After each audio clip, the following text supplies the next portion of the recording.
All right, I covered up the my camera has lights on it, and they seem to be infrared. And when you shine them on certain surfaces, no matter how dark you make everything, it's still infrared wise. The camera gets overloaded. Now, I took apart one time an oven, a crystal in an oven. It was a high stability crystal for an ICOM R71A. It wasn't working right, and I think the crystal unit goes for 100 something bucks. So I took it apart and I found a cold solder joint and I soldered it and it fixed it. Put it back together. Now inside it I found these type of things. Hopefully the camera will let you see this. This is let's see, frequent stable PTO, PTC, positive temperature coefficient thermistor. That's all it is. And this looks like the things that were inside the little box for the crystal. Now, there are all kinds of thermistors, but this is a PTC, and it's going to be my PTO. Huh? See how confusing this can be? But in other words, this thing, say it's 30 something ohms.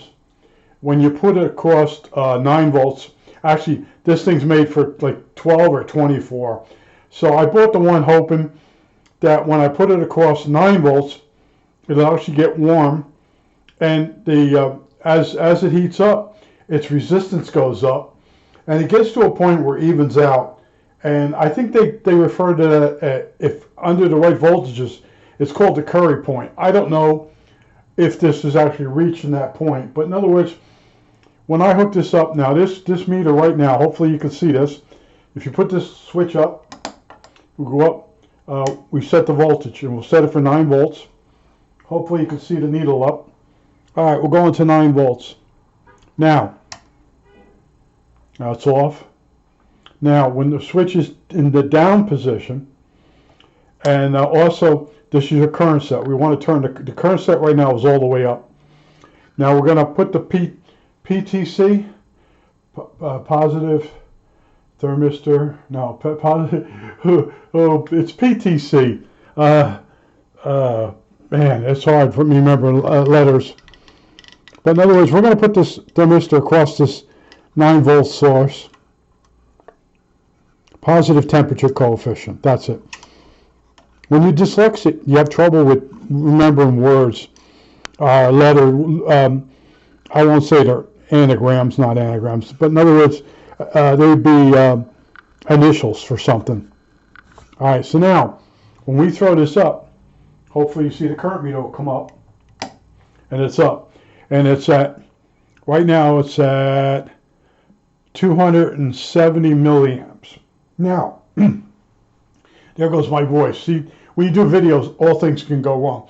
Now, as the thermistor heats up, its resistance goes up. And that's what you want. So this is going to get warmer and warmer and warmer. And then the resistance goes up higher, so it draws less current. And at some point, it's going to equalize. And hopefully it can handle being on all the time. But they basically come for 12 volt and 24. And I'm pretty sure this is a 12 volt unit.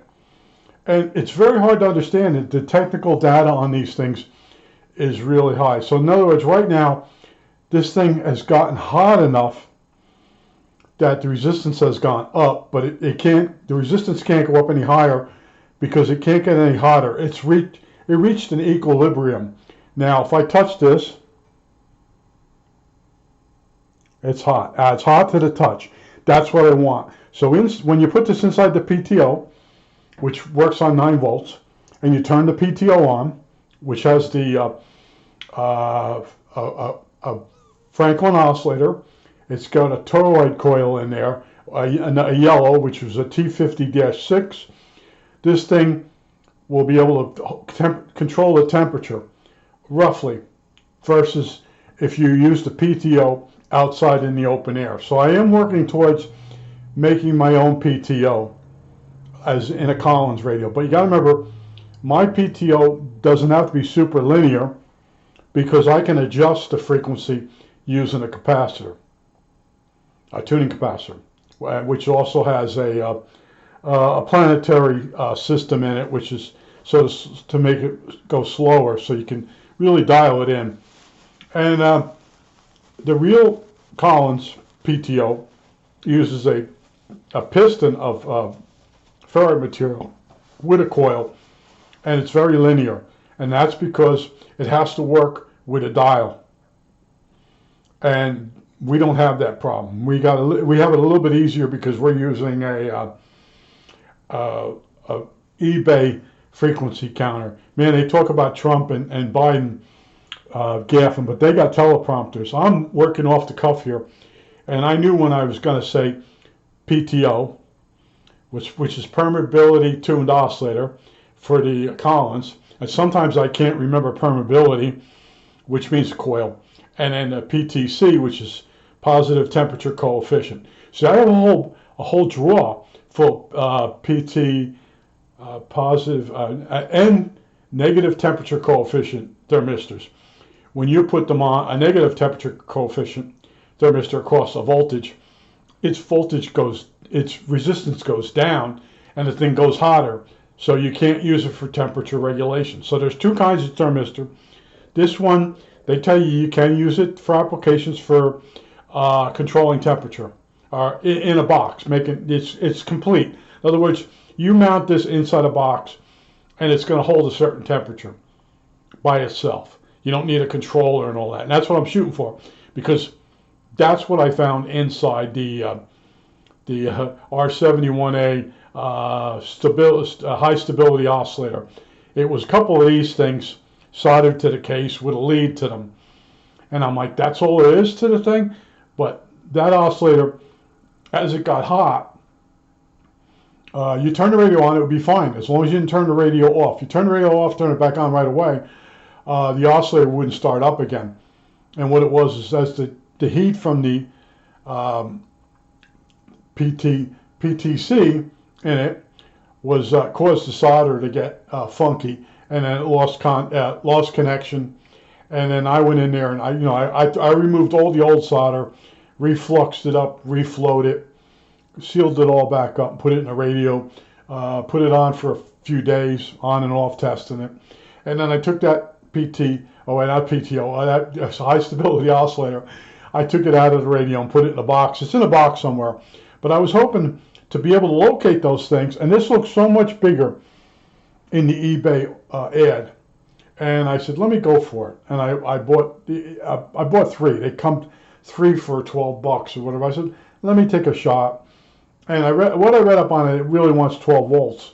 But I'm thinking, I bet it gets hot enough on 9 volts, and it still reaches the point where it gets hot enough that the current goes down, and then it just equalizes the temperature. So when I put one of these, I'll probably put 2 of these inside my PTO, just for an experiment. And I'll run them out to the back. So I'll stabilize the oscillator, run it for a couple hours, and then throw the PTO on and see how long it takes before that stabilizes the oscillator again, because now it's going to come up in voltage again, or up in temperature again. See, I run all these different tests, and other people don't do all this. They just build some things. They repair the same kind of radios. I'm constantly looking into things a different way. Like I showed you the other day, that velvet veneer.